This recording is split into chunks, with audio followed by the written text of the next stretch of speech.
You know that feeling where your thoughts scare you or make life tough? Sometimes it feels like no one else in the world has those thoughts or feelings. No one seems to know how difficult it is to deal with your feelings. And it's not easy to share your deepest secrets. You might think something is wrong with you. Or you might worry what other people think. And all of that makes your thoughts and feelings worse. Our culture has created this environment of shame.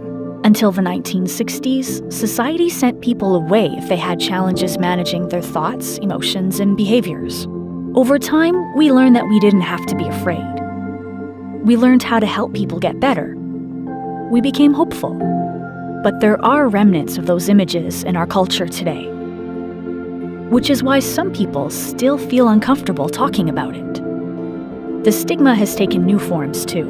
With more access to more people all the time, it can seem like the world is telling us it's not okay to be anything but perfect. The truth is, everyone has thoughts or feelings that can be hard to deal with. So why do we make it so difficult on ourselves by judging others who could be going through the same challenges we are?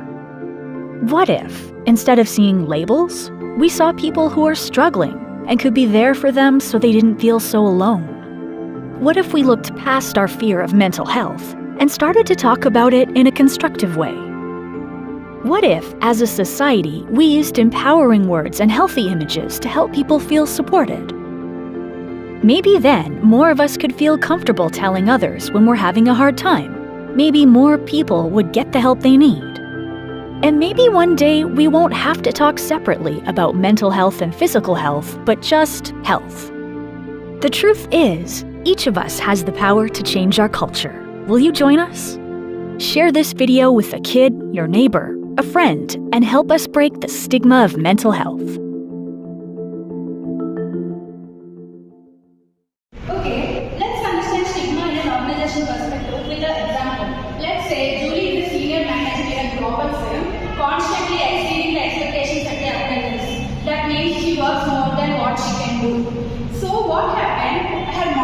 Let's say her father died, and after that she took 3 days leave and she came back. But now she is less enthusiastic, not concentrating on the work properly, and she is disengaging constantly from weekends, which she has to do before her father's death. So seeing all these things, what her manager said, Julie, everyone has to move on. You are not concentrating on the work. This is the literal thing that her manager said to her when she is in grievance that her father died. So let's say same scenario in another perspective. Let's say Rob is also a senior manager in a global company and his mom died. Let's say. So he also took leave after he came back. He was also somewhat less enthusiastic, not concentrating on the work and all. So seeing all this, what his manager did, he said, literally what he said is, Prabhu, I think you should take some off. So don't come to the office, just do some work from home. Be prepared for yourself and come back. This is the literal thing that his manager said. So Raghu continued to work in the same organization for the next 10 years. So a simple word, a simple sentence made him tied to the organization. If ever Julie's organization also did the same thing for Julie, they would have saved an employee from going out of the organization.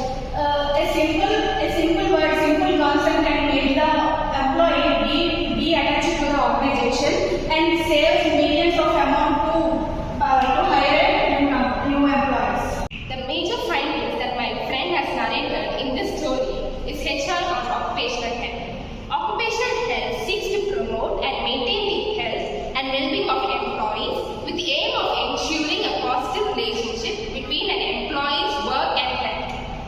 Firstly, leaders, HR manager, team manager should be trained to talk about mental health in the workplace in a positive language and with a positive tone to encourage the team members. Managers should be trained to spot the signs and the symptoms, know what to say, know when to stop, and most importantly, when to listen and know how to have a human conversation.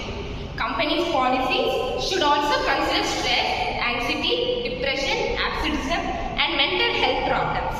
Supporting your employees makes them come out of the bubble and talk about their problems.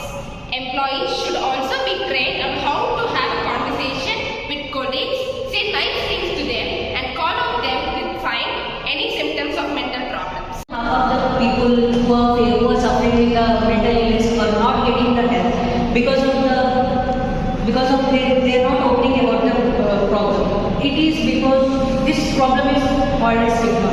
The stigma is basically three types. One is self-stigma, another one is public stigma, and the other one is institutional stigma. Because self-stigma is like more like they are blaming themselves for their past mistakes and past things. But public stigma is about all discrimination, and the institutional stigma is more about the persons are very particular about the things, and if they didn't get the things, they will get depressed and get into anxiety. This is the thing. And the stigma is employees causes for them like depression, anxiety, and negative thoughts, and leads to them go down and go lock themselves into one space. Because of this, the employees cannot open up their own ideas because they are stressing themselves about how the people will receive their actual ideas and how the people will react about their things. It is completely about negative stereotyping, and this is caused because of the stigma. What are the cause to action an employer will take to prevent mental health issues in an organization? Initially, talking about mental health is the immediate call to action. It is a cultural shift, so it will take time to bring the change, but steps will be taken to push it. Making sure that the employees feel comfortable so that the one who are actually suffering should come out of the box and speak up for themselves. As an employer, give your employees permission to speak safely and be prepared to listen. Hold mental health training and toolkits for your supervisors and managers to help them spot signs and handle different scenarios. Hi everyone, I'm here to talk about how organizations can remove stigma from the workplace. Removing stigma from the workplace is not only beneficial to the employees, but it's also beneficial to the organization as well as to the society. Because when the employees are healthy, they can contribute more to the organization as well as to the society. How can it be done? First one is creating awareness and then having open discussion with the employees. Talking to them and asking about what their problems are can help to reduce the mental health in an organization. Second, we can mental health training. If all the employees are given training about mental health, they can also see if their co-workers are having any problems or mental problems or issues. They can help them in one way or another. Another one is increasing resources to the employees so that they can, like apps and everything, or apps and therapists and all, where they can talk about their problems and all.